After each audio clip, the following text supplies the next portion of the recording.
Howdy, howdy, fellas. Had a World of Warships Legends match today in the Kitikaze, the Tier 8 uh, Japanese tech tree gunboat destroyer. I really like the Akazuki and Kitikaze. The rest of the line was a slog to get through. I boosted through, I think, half of or no, a little bit of Hatsuharu, most of Shiratsuyu. Love these guys, so worth. I'm running Space Fishy. We'll talk about some of the whys on that in a little while. This is how I've done with it. Looking at my stats, some of that is just matchmaking, but I do think this is quite a capable ship. I would expect that to come down a little bit over time. So I don't hold that win rate as proof that I'm the master of the Kitikaze, but I do think that it's quite a capable ship. With regard to the build, I'm running the longer range torpedo option. You do have like an 8 and a 10 kilometers. Space Fishy, I've got you get the double torpedo speed boost, so you get, I think, 9 kilometers of total torpedo velocity, which is quite nice. And so on the 10-kilometer torpedoes, they're still very fast, and it gives me this standoff range. Sorry, they missed me. They're 11. They're 11. I thought they were 10 kilometers. They're 11 kilometers. That lets me just stand off just a little bit, get these longer range shots. These torpedoes on the Montana don't hit if I have the shorter range ones, and that happens a couple of times throughout this match. That's why I like those. Why I haven't run Kurita, you saw that I had the speed build, or the speed skill highlighted there. I actually intentionally left at 3 of 4. I really think they need to come revisit that skill because it's so dumb. They've done it to a few other skills, but that final jump in the penalty is totally not worth it. So I would never finish leveling Space Fishy for that reason. I think that's dumb. Long range torps, pick up the speed on the torps, pick up a little speed on the boat itself, because I think that is somewhat of a weakness on these two more true gunboats of the line. Much more for Akazuki than Kitikaze. One of the reasons I like the Kitikaze, it picks up enough extra speed that it doesn't feel like quite the significant drawback like it does on Akazuki. And then it also picks up a little bit more fixed pin on the HE. It can pin 30 millimeters, which is really nice for things like cruisers and even some destroyer armor plating it that you run into at these higher tiers. We've got a Khabarovsk over there. It actually has a 50 millimeter plate, so it won't pin that, but the AP will arm on destroyer hulls, and it certainly will on the Kaba, but we actually have to be a little careful that we don't get shatters on it, especially if he's a little bit angled, things like that. And at this longer range, the Kitikaze shield. Basically, this is what the Khabarovsk wants to do. You see, he is doing the Khabarovsk thing, trying to set fires at long range. He wants people to shoot at him at the. Yeah, he's dodging right there. He wants this. So me opening up on a Kaba at long range in the Kitikaze, I should win the gunfight in my ranges. But if I shoot, from Seek the Montana again, I like the long range torps. But if I try to duke it out with him at this range, he's going to win because my AP is going to have a hard time, finding him, finding purchase on it. And he's just going to be able to shoot me down with his HE. So we don't want to take that fight. We want to force it on our terms. He's going to be faster than me, but I have better torps. And if I can get him broadside, the Kitikaze isn't particularly nimble. Khabarovsk even less so. I mean, it's got the blazing speed, but I think the Kaba's stock rudder is 11 sec. I don't remember what it is. It's really high. It's incredibly high. So as unwieldy as the Kitikaze is, the Khabarovsk is even less. So if I can push the engagement a little bit closer, that's going to go in my favor. So that's what I'm doing here. Also, waiting to make sure he doesn't have support. That Montana was, right there waiting for me. I don't want to get in combat when he can shoot me because somehow I always get shot by the support ships, but the red destroyers never do. Nah, they do sometimes. They're just missing him. And then again, that's exactly what he wants to do. Got to be a little careful about Kaba torpedoes here. They are 6-kilometer range.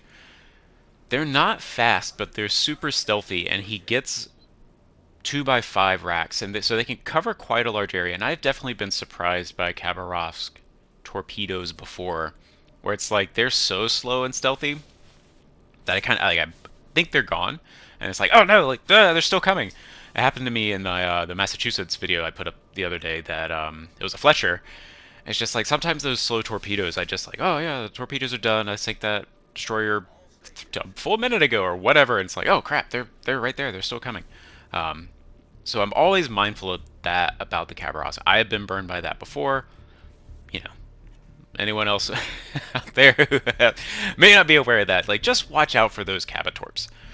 Here, he went off. I'm never going to catch him if I just keep chasing him. Yeah, he's not even running target locator, so I don't know exactly what build he's running. But again, he wants that kind of chasing, open water, speed-based fight. I don't. I can come in here and contest this cap.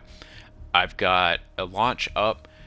Kitikaze has 2 torpedo reload boosts. You saw I used one earlier, and I have a tendency to try to do this with reload boost. You know, you can kind of hold one for a while if you want to, whatever, but like it has so that's a good whack on the Yamato. It has such a long reload. You really need to get at least one of them out early. Don't totally waste it, but I think yeah, I used it to get the Montana. And then also just it's not instant. It's a I believe 8-second reload. So you also have to be at least a little careful that you don't lose your torpedo mount during that 8 seconds. I don't think it's happened to me, but I fully assume that it would stop the reload and you would have wasted the booster. So just some little things to think about for your torpedo torpedo reload boosters. Get the hit on the Yamato and then just sneak in the torp on the tail of that. Again, why I like this build. Oh, second, one thing I didn't touch on earlier, I talked about why I do like Fishy, and one of the reasons that I don't feel the need to run Kurita, which I think would be kind of the obvious, typical choice for this. The guns are good, and so improving the reload on the guns with Observant Rage would be fantastic. It's 5%. I am definitely in the 5% is 5% camp. You know, it's not like, oh, you don't feel the reload, so like it's only 0.1 second. Like, no, it's 5% of your damage output. That's a 5%, or actually, I think it's like 5.5 because it's a reduction. Anyway, we'll call it 5% for just simplicity's sake. Increase in your damage regardless of the reload. Doesn't matter if your reload is a minute or 1 second. 5% improved reload is going to improve your damage by the amount that it does.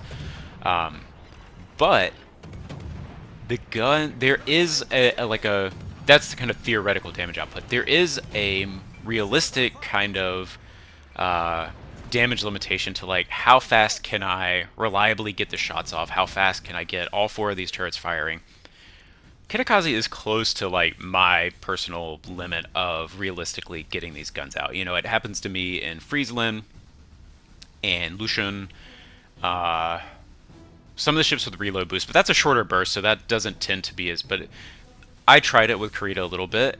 I didn't, quote-unquote, feel the difference, but it's like the difference is definitely there. But it's also just looking at it, I'm spending more of my time in the engagements, you know, aiming and thinking about shell selection and things like that. That little bit of extra reload, I don't feel like I was really taking advantage of. In addition to that, the Kitikaze, as I mentioned earlier, isn't particularly maneuverable. It's not awful, but it's not amazing.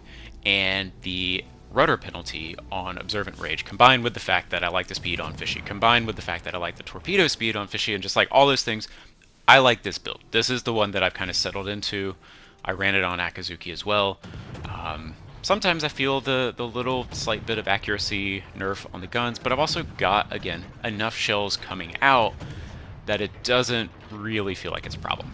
So that's the build. That's why I like it. Again, this is one of the things that I enjoy about this game, is being able to, you know, tweak all these builds and set up all this stuff and do it in a way that fits and suits like my exact personal preferences.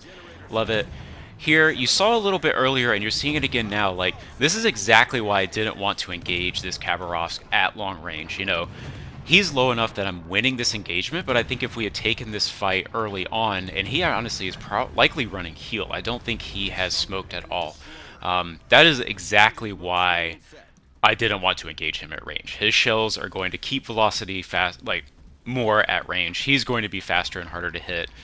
My AP is going to struggle to find purchase. The HE is going to shatter on that armor belt, probably turrets too. I don't remember the turret armor on the Kaba offhand. But again, like, that's why I wanted to engage him on my own terms. So, spent a lot of time talking about the Kitikaze. I haven't touched specifically on this match a lot. But we had the, you know, the pitfall of battleships ended up clumping up between B and C. They didn't do nothing, that's for sure. And the Khabarovsk was kind of getting away with doing the thing he wanted. I think there were definitely a lot of battleship shots against him as much as you want your team to shoot the destroyer. I think there were battleship shots against the Kaba that, you know, missed, dodge, whatever. And that's exactly what he is trying to do. He is trying to waste battleship salvo, damage output, whatever, as much as possible. So here, let's see, what do we have left? We've got a Yamato that was part of the division with the Kitikaze that went down, I think, to the Kaba, north of B. So he's way north, but I think he's probably getting pushed by one of the other destroyers. We had a destroyer that was south of A that went down. We have to get into the cap. I mean, we're up on points, but there's so much time left in this match. We have to do this. There is a Ruprecht left, 2 destroyers, and then I believe a Conqueror. So this is actually like... yeah, it's a Conqueror. So this is dangerous for a destroyer. You know, the Ruprecht can spot and damage me. The destroyers can spot and damage me.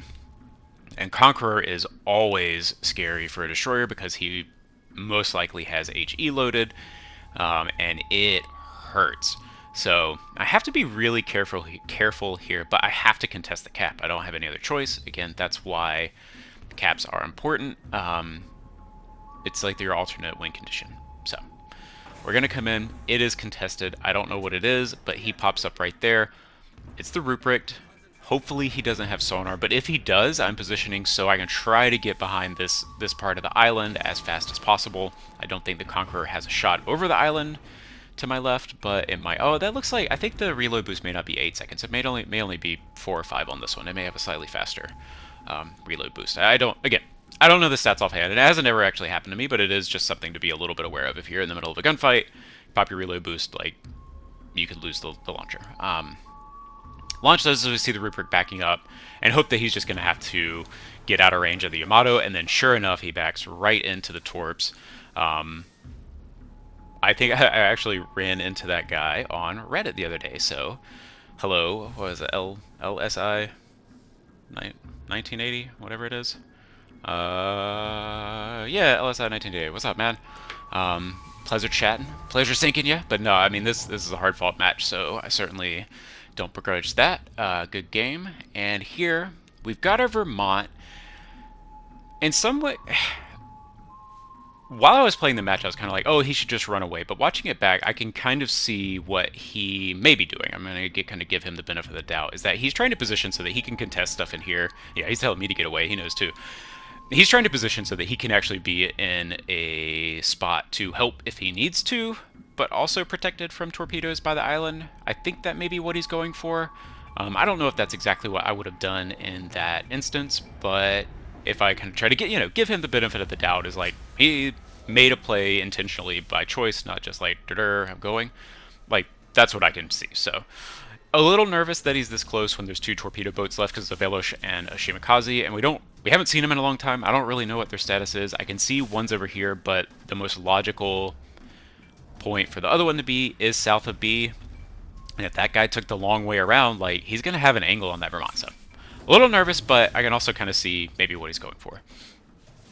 Here, the target locator flips. We see one of the destroyers is close. They're going to be in here any second.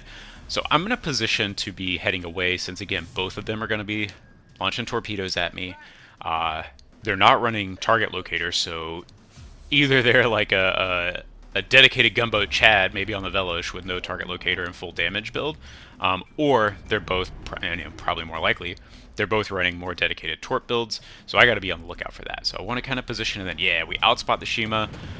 One of the strengths of this is, like, you can outspot destroyer torpedo boats. Like, it's amazing that you can kind of engage them on your terms. That's awesome. No utility, but that spotting is great. And yeah, we're just pumping out just enough damage. I'm keeping the HE loaded instead of the AP. The AP will do more damage to a broadside target like that, but the HE does enough damage, especially to a Shima, and it's more consistent. So, like, if he starts to angle in, it's etc., etc. Like, I know the HE will finish him, so I don't really need the AP right there. And I might knock modules, etc. I don't know if he's launching torps. But we get out of the way, we go behind the island. He's not going to hit me anyway. We've got 4. Oh, this Velosh is so low. I would love to pick up the Kraken. That would have been amazing.